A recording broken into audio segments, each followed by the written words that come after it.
ये for loop हम कर रहे थे और यहाँ पे एक सेकंड एग्जांपल हम लोग यहाँ पे देखते हैं जिसमें हम लोग टेबल प्रिंट करेंगे। जो पहाड़ा होता है उसको हम लोग यहाँ पे प्रिंट करेंगे। ठीक है, C program print table for the given number using C for loop.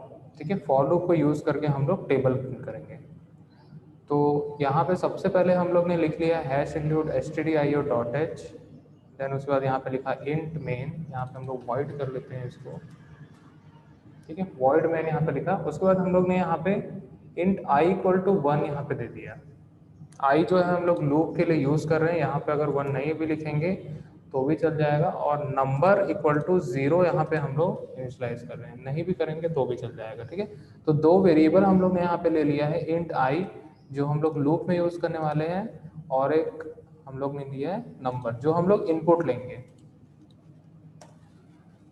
ठीक है, नंबर को हम लोग इनपुट लेंगे। तो यहाँ पे हम लोग एक मैसेज से पहले डिस्प्ले कर लेते हैं, print F enter a number. Then उसके बाद स्कैन एफ लगा के यहाँ पे लिखे %d और % नंबर, मीन्स नंबर में हम लोग इनपुट लेंगे। देन उसके बाद यहाँ पे हम लोग ने स्टार्ट किया फॉर लूप। अब जो भी टेबल हम लोग यहाँ पे लेने वाले, जो लाइक 2 का टेबल या 4 का टेबल, ठीक है, तो हम लोग उस नंबर को एंटर करेंगे और उसको 1 से लेके 10 तक मल्टीप्लाई करेंगे। ठीक है, तो यहाँ पे देखते हैं लूप को हम लोग कहाँ से कहाँ तक चला रहे हैं, 1 से लेके 10 तक चला रहे हैं। ठीक है, तो यहाँ पे i इक्वल टू 1 से इनिशियलाइज कर दिए, i इक्वल टू 1 से इनिशियलाइज कर दिए। फिर उसके बाद i is less than equal to 10, means loop कहाँ से कहाँ तक चल रहा है, 1 से लेके 10 तक चल रहा है। और कितना स्टेप चल रहा है, i plus plus single step चल रहा है, 1 स्टेप, मतलब 1 + 1 2, 2 + 1 3, 3 + 1 4, 4 + 1 5, इस प्रकार से एक एक से इंक्रीमेंट हो रहा है। अब यहाँ पे हम लोग printf के अंदर क्या लिख लेंगे, printf के अंदर हम लोग ने लिखा है %d/n, और यहाँ पे हम लोग नंबर, जो यहाँ नंबर एंटर करेंगे, multiply by I, number multiply by I हमने यहाँ पे कर दिया। तो इससे क्या होगा, जो भी हमारा नंबर होगा उससे इसको मल्टीप्लाई कर देगा, जो भी आई की वैल्यू होगी। लाइक नंबर हमने डाला है, हम मान के चलिए 2, तो 2 × 1 कितना आ जाएगा, 2 आ जाएगा। ठीक है, आप जब हम लोग इस प्रोग्राम को रन करेंगे और यहाँ पे जब हम लोग नंबर एंटर करेंगे तो नंबर में हम लोग डाले 2। ठीक है, 2 × i मीन्स क्या होगा, 2 × 1 इक्वल टू 2। ठीक है, 2 फिर उसके बाद इंक्रीमेंट होगा। ठीक है, इसको हम लोग एक बार ट्राई रन करते हुए देखते हैं तो अच्छे से समझ में आ जाएगा। ठीक है, ड्राई रन हम लोग यहाँ पे करते हैं इसको। ये हमारा प्रोग्राम है और यहाँ पे हम लोग साइड में नोटपैड ओपन कर लिए हैं, इसमें हम लोग ड्राई रन करते हुए एक बार देखते हैं। ठीक है, तो यहाँ पे है हमारे पास नंबर, ठीक है, और आई की वैल्यू, कंडीशन है हमारे पास i is less than equal to 10। Then उसके बाद है जो हमारा आउटपुट है, ठीक है, और उसके बाद i प्लस प्लस, इस ऑर्डर में एग्जीक्यूशन होगा। तो नंबर हम लोग यहाँ पे एंटर कर लेते हैं, नंबर है हमारे पास 2। ठीक है, नंबर एक ही बार हम वो एंटर करना है और यहाँ पे हम लोग आ जाते हैं i की वैल्यू, मैं इसको नीचे ले लेता हूँ, नंबर इक्वल टू 2 हम लोग ले लेते हैं और यहाँ पे हम लोग करते हैं i की वैल्यू सबसे पहले स्टार्ट हो रही है 1 से। यहाँ पे हम लोग देख सकते हैं i की वैल्यू 1 से स्टार्ट हो रही है, तो सबसे पहले i की वैल्यू 1 होगी, means 1 is less than equal to 10। Condition true होगा, जैसे ही ट्रू होगा तो यहाँ पे क्या प्रिंट करेगा, 2 × i, 2 × i means number multiply by i। तो यहाँ पे क्या आएगा, 2 × 1, इसका मतलब वैल्यू हम लोग को 2 मिलेगी। ठीक है, देन उसके बाद i प्लस प्लस, आई की वैल्यू थी अभी 1, अब क्या हो जाएगी, 2 हो जाएगी। अब i की अपडेटेड वैल्यू 2 है। ठीक है, 2 is less than equal to 10, condition होगा ट्रू। ठीक है, 2 × 2 इक्वल टू 4। ठीक है, तो आउटपुट में क्या आ जाएगा, 4 आ जाएगा। ठीक है, देन उसके बाद क्या होगा, वैल्यू इंक्रीमेंट होगी, वैल्यू थी 2, 2 से हो जाएगी 3। ठीक है, फिर उसके बाद अपडेटेड वैल्यू क्या है, 3 है। ठीक है, 3 is less than equal to 10। ठीक है, तो क्या होगा, 2 मल्टीप्लाई बाई 3 कितना हो जाएगा, 6 हो जाएगा। ठीक है, फिर उसके बाद वैल्यू इंक्रीमेंट होगी, वैल्यू इंक्रीमेंट होगी 4 हो जाएगी। ठीक है, अपडेटेड वैल्यू है 4, 4 is less than equal to 10, condition यहाँ पे ट्रू होगा। ठीक है, तो 4 multiply by, sorry 2 multiply by 4 कितना हो जाएगा, 8 हो जाएगा। ठीक है, देन उसके बाद वैल्यू इंक्रीमेंट होगी और 4 प्लस 1 5 हो जाएगी। तो अब अपडेटेड वैल्यू है हमारे पास 5, 5 is less than equal to 10, condition यहाँ पे ट्रू होगा और 2 मल्टीप्लाई बाई 5 यहाँ पे प्रिंट करेगा। 2 मल्टीप्लाई बाई 5 कितना होगा, 10 हो जाएगा।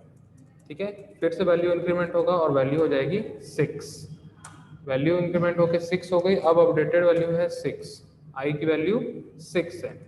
ठीक है, तो 6 is less than equal to 10, condition true होगा और 2 मल्टीप्लाई बाई 6 12 आ जाएगा। ठीक है, फिर वैल्यू इंक्रीमेंट होगी, कितनी हो जाएगी, 7 हो जाएगी। ठीक है, अब अपडेटेड वैल्यू क्या है, आई की 7 है। ठीक है, 7 is less than equal to 10, condition यहाँ पे ट्रू होगा और 2 मल्टीप्लाई बाई 7 कितना हो जाएगा, 14 हो जाएगा। देन उसके बाद वैल्यू इंक्रीमेंट होगी, क्या हो जाएगी, 8 हो जाएगी। अब आई की वैल्यू है 8, 8 is less than equal to 10, क्या होगा, 2 मल्टीप्लाई बाई 8 तो कितना हो जाएगा, 60। अब इंक्रीमेंट होके वैल्यू हो जाएगी 8 प्लस 1 9 हो जाएगी। अब अपडेटेड वैल्यू है हमारे पास 9। ठीक है, 9 is less than equal to, less than equal to 10। ठीक है, कंडीशन यहाँ पे ट्रू है। ठीक है, 2 मल्टीप्लाई बाई 9 कितना हो जाएगा, 18, 18 हो गया। ठीक है, 9 प्लस 1 क्या हो जाएगा, 10 हो जाएगा। अब अपडेटेड वैल्यू आई की क्या है, 10, 10 is less than equal to 10, condition true है। देन क्या प्रिंट करेगा, 2 मल्टीप्लाई बाई 10, यहाँ पे प्रिंट किया 20। ठीक है, अब आई की वैल्यू इंक्रीमेंट होगी, हो जाएगी 11। ठीक है, अब अपडेटेड वैल्यू क्या है, 11 है। 11 is less than equal to 10, condition यहाँ पे फॉल्स हो जाएगा और हमारा लूप यहाँ पे रुक जाएगा। तो आउटपुट में हम लोग को क्या मिलेगा, ये वाला आउटपुट मिलेगा हम लोग को, 2 4 6 8 10 12 14 16 18 और 20 हम लोग को यहाँ पे मिलेगा। ठीक है, अगर हम लोग इस प्रोग्राम को रन कर रहे हैं तो हम लोग को कुछ आउटपुट इस प्रकार का यहाँ पे देखने के लिए मिलेगा।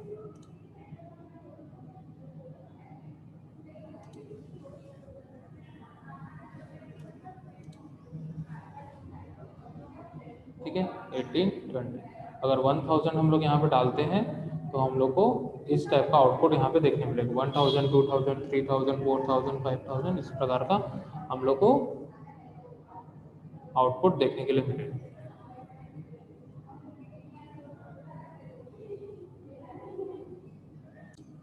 ठीक है, तो यहाँ प्रॉपर्टीज हम लोग यहाँ पे देख लेते हैं। प्रॉपर्टीज ऑफ एक्सप्रेशन 1 मींस जो हमारा इनिशियलाइजेशन होता है। ठीक है, the expression represents the initialization of the loop variable.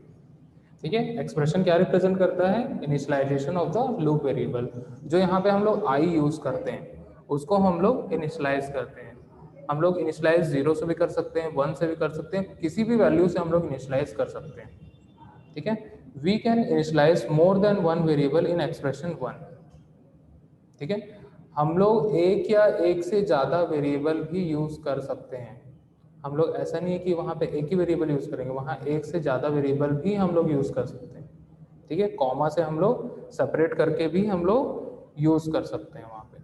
ठीक है, एक्सप्रेशन 1 इज ऑप्शनल। ठीक है, एक्सप्रेशन 1 जो इनिशियलाइजेशन होता है वो ऑप्शनल होता है। ठीक है, हम लोग लिख भी सकते हैं अगर हमें लग रहा है कि पहले से उस वेरिएबल को इनिशियलाइज हम लोग कर चुके हैं, सेम वेरिएबल को हम लोग यूज कर रहे हैं, तो वहाँ पे इनिशियलाइज करने की जरूरत नहीं है, मीन्स एक्सप्रेशन वहाँ पे लिखने की जरूरत नहीं होती है। ठीक है, इन सी we cannot declare the variables in expression 1, however it can be an exception in some compilers। ठीक है, हम लोग जब फॉर लूप लिखते हैं, फॉर लूप जब हम लोग लिखते हैं तो उसमें एक्सप्रेशन 1 में जो वेरिएबल्स हम लोग देते हैं, ठीक है, वो एक्सप्रेशन हम लोग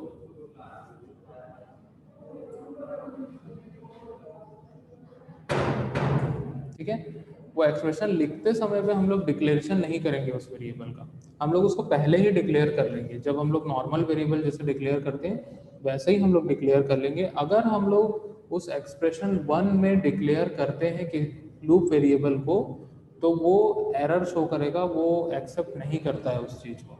तो हम लोग को पहले से क्या करना पड़ता है, पहले से हम लोग को उसको इनिशियलाइज करना, सॉरी डिक्लेयर हम लोग को करना पड़ता है। ठीक है, तो ये कुछ प्रॉपर्टीज थी एक्सप्रेशन 1 के बारे में। ठीक है, अब नेक्स्ट हम लोग देखते हैं यहाँ पे कुछ प्रॉपर्टीज एक्सप्रेशन 2 के बारे में। जो हमारा कंडीशनल एक्सप्रेशन होता है, कंडीशन होता है, मीन्स हम लोग एक ऐसा कंडीशन देते हैं जहाँ पे जाके लूप रुकता है, मतलब एंडिंग कंडीशन देते हैं। ठीक है, तो यहाँ पे देखते हैं properties of expression 2। Expression 2 is a conditional expression. It checks for a specific condition to be satisfied. If it is not, the loop is terminated. ठीक है, एक्सप्रेशन 2 जो होता है वो कंडीशनल एक्सप्रेशन होता है। वहाँ पे हम लोग कोई ऐसा कंडीशन देंगे जहाँ पे एक स्पेसिफिक कंडीशन पे आके लूप रुक जाएगा, मीन्स वो लूप जो एग्जीक्यूट हो रहा था, जो स्टेटमेंट्स एग्जीक्यूट हो रहे थे, वो स्टेटमेंट एग्जीक्यूट होना बंद हो जाएंगे। ठीक है, तो जब तक वो कंडीशन सेटिस्फाई होगा, मीन्स वो जब तक कंडीशन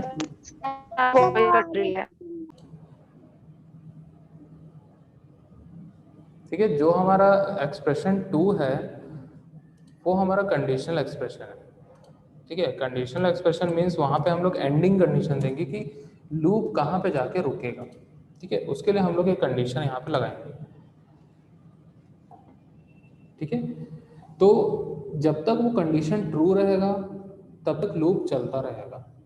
जैसे ही वो कंडीशन फॉल्स हो जाएगा लूप रुक जाएगा। ठीक है, नेक्स्ट पॉइंट है यहाँ पे expression 2 can have more than one condition, however the loop will iterate until the last condition become false. Other condition will be treated as statements. ठीक है, हम लोग वहाँ एक या एक से ज़्यादा स्टेटमेंट्स भी दे सकते हैं, मीन्स कंडीशनल स्टेटमेंट्स हम लोग एक से ज़्यादा भी वहाँ पे लगा सकते हैं। अभी हमने अपने जो प्रोग्राम्स बनाए वहाँ पे सिंगल कंडीशन हमने यूज़ किया, अगर हम चाहते हैं वहाँ पे दो कंडीशन लगना चाहिए तो हम लोग दोनों दो कंडीशन भी वहाँ पे लगा सकते हैं। तो सेकंड कंडीशन जो होगा वो एज ए स्टेटमेंट एग्जीक्यूट किया जाएगा। ठीक है, फर्स्ट कंडीशन के बेस पे second condition as a statement जो हम लोग ब्रैकेट्स के अंदर में लेते हैं उस प्रकार से उसको ट्रीट किया जाता है। तो जनरली हम लोग उतना ज़्यादा कॉम्प्लेक्स प्रोग्रामिंग नहीं बनाते जहाँ जहाँ हम लोग को दो दो कंडीशन लेने की ज़रूरत पड़े, हम लोग सिंगल कंडीशन पे ही अप्लाई करते हैं सारी चीज़ें। ठीक है, थर्ड पॉइंट आता है expression 2 is optional. Expression 2 is optional. ठीक है, एक्सप्रेशन 2 जो होता है, जो कंडीशन हम लोग लगाते हैं वो ऑप्शनल होता है। ठीक है, अगर हम कहीं और या फिर कुछ और हम लोग स्टेटमेंट वहाँ पे लिख रहे हैं जहाँ पे हम लोग नई कंडीशन नहीं लगा रहे हैं, ठीक है, कहीं पे ऐसा हम लोग को लूप लगाना पड़ता है जो एक ही बार चले, तो वहाँ पे हम लोग कंडीशन नहीं देते हैं। ठीक है, नेक्स्ट पॉइंट है expression 2 can perform the task of expression 1 and expression 3। That is we can initialize the variable as well as update loop variable in expression 2 itself।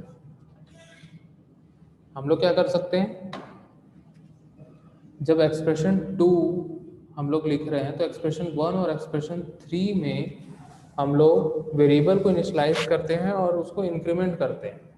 ठीक है, तो हम लोग लूप वेरिएबल में भी मतलब जहाँ पे एक्सप्रेशन 2 हम लोग लिख रहे हैं वहाँ पे भी हम लोग इनिशियलाइज कर सकते हैं।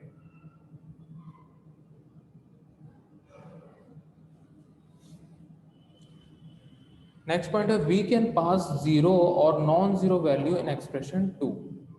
हम लोग यहाँ पे जीरो वैल्यू और नॉन जीरो वैल्यू भी हम लोग यहाँ पे पास कर सकते हैं। अब यहाँ पे जीरो और नॉन जीरो का क्या मतलब होता है, ठीक है।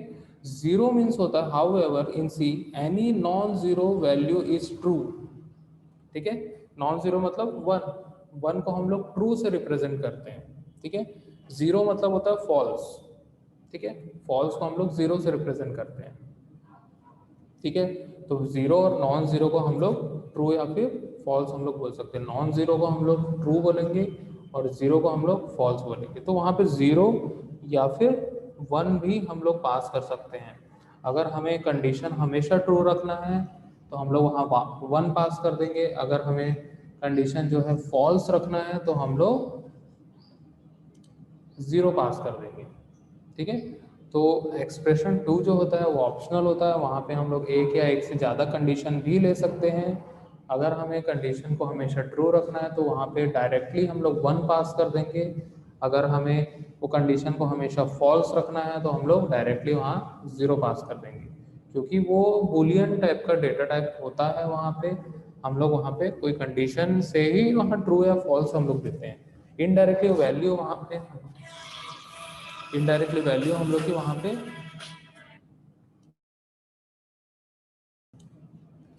ठीक है। Expression 3 is use to update the loop variable. Expression 3 जो होता है, जो हम लोग इंक्रीमेंट डिक्रीमेंट लिखते हैं, वो जनरली हम लोग यूज करते हैं उस लूप वेरिएबल को अपडेट करने के लिए। अपडेट हम लोग कैसे करेंगे, या तो वैल्यू हम लोग इंक्रीमेंट करेंगे या तो हम लोग वैल्यू डिक्रीमेंट करेंगे, ठीक है। दोनों में से हम लोग कोई एक प्रोसेस करके हम लोग उसको अपडेट करेंगे वहाँ पे, ठीक है। We can update more than one variable at the same time. हम लोग एक ही टाइम पे वहाँ पे हम लोग एक या एक से ज़्यादा वेरिएबल की वैल्यू को अपडेट कर सकते हैं, ठीक है। थर्ड पॉइंट है एक्सप्रेशन 3 इज ऑप्शनल, ठीक है। एक्सप्रेशन 3 क्या है, ऑप्शनल, ठीक है। तो ये था एक्सप्रेशन 3 के बारे में, जहाँ पे हम लोग लूप वेरिएबल को अपडेट करते हैं और हम लोग एक या एक से ज़्यादा वेरिएबल को भी अपडेट कर सकते हैं। और एक्सप्रेशन 3 जो होता है वो ऑप्शनल होता है, ठीक है।